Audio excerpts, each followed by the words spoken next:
Assalamualaikum warahmatullahi wabarakatuh.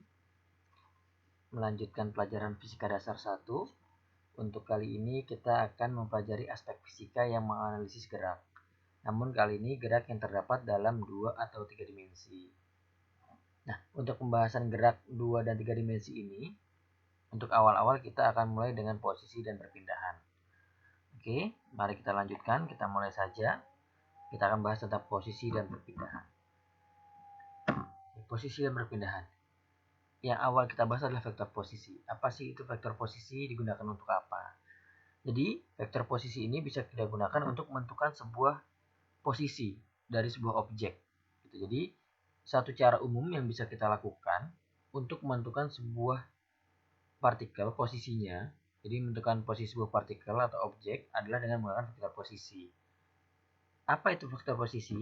Vektor posisi adalah sebuah vektor yang merupakan perpanjangan dari sebuah titik referensi. Biasanya titik ini adalah titik asal dari sebuah sistem koordinat menuju partikelnya. Nah, vektor posisi ini bisa kita tuliskan dengan persamaan seperti berikut. Nah, dengan vektor R adalah vektor yang pangkalnya di sumbu koordinat yang ujungnya di posisi benda. Nah, sedangkan X, Y, dan YJ adalah komponen dari vektor R. Berikutnya koefisien X dan Y adalah komponen dari skalarnya. Nah, kita perhatikan gambar berikut. Jadi panjang vektor R itu memenuhi nilai persamaan dari ini. Kita lihat ya, ini panjang vektornya itu memenuhi persamaan ini, di mana x kuadrat plus akar x kuadrat plus y. Itu untuk vektor posisi. Berikutnya adalah perpindahan. Nah, perpindahan itu sendiri adalah misalkan ada sebuah benda yang mula-mula berada di titik A dengan posisi vektornya adalah R1. Beberapa saat berikutnya benda tersebut berada pada titik B dengan vektornya posisi R2. Nah, ketika suatu partikel bergerak seperti ini, maka vektor posisinya akan berubah sedemikian rupa, sehingga vektornya akan selalu memanjang dari titik referensi atau titik asalnya menuju ke posisi partikelnya. Nah, jika posisi vektor berubah, misalnya seperti ini dari R1 itu ke posisi R2, selama interval waktu tertentu, maka perpindahan partikel delta R-nya selama interval waktu tersebut itu bisa kita tuliskan seperti berikut. Oke. Jadi mendefinisikan perpindahan benda dari titik A ke B sebagai berikut. Delta vektor R21 sama dengan vektor R2 dikurangi vektor R1. Oke. Nah, sekarang kita perhatikan juga gambarnya. Vektor perpindahan benda adalah selisih vektor posisi akhir dengan vektor posisi awal. Nah, ini perlu diingat ya. Jadi, vektor perpindahan benda adalah selisih vektor posisi akhir dengan vektor posisi awal. Nah, kita lihat.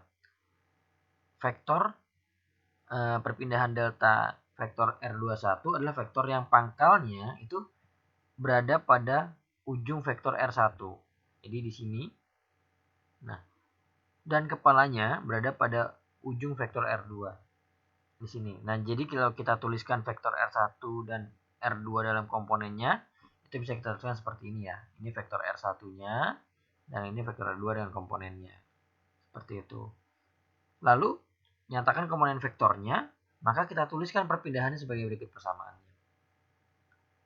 Nah, setelah kita dapat, kita baru bisa menentukan dari besar perpindahan bendanya, atau yaitu panjang perpindahannya. Jadi, persamaannya seperti berikut. Di mana delta vektor R21 sama dengan akar X2 min X1 kuadrat ditambah Y2 min Y1 kuadrat. Seperti itu materinya. Untuk lebih jelasnya, kita akan coba untuk mengerjakan satu soal. Oke, contoh soalnya. Mula-mula posisi sebuah benda dinyatakan oleh vektor R1 sama dengan 8i plus 10j meter. Beberapa saat berikutnya, posisi benda menjadi vektor R2 min 5i plus 20j. Berapakah vektor perpindahan serta besar perpindahan bendanya? Oke, kita langsung saja. Kita ingat lagi persamaan tadi bahwa vektor perpindahan benda adalah selisih vektor posisi akhir dengan posisi awal. Maka persamaannya delta R21 sama dengan vektor R2 dikurangi R1. Nah, kita lihat R2-nya sudah tahu.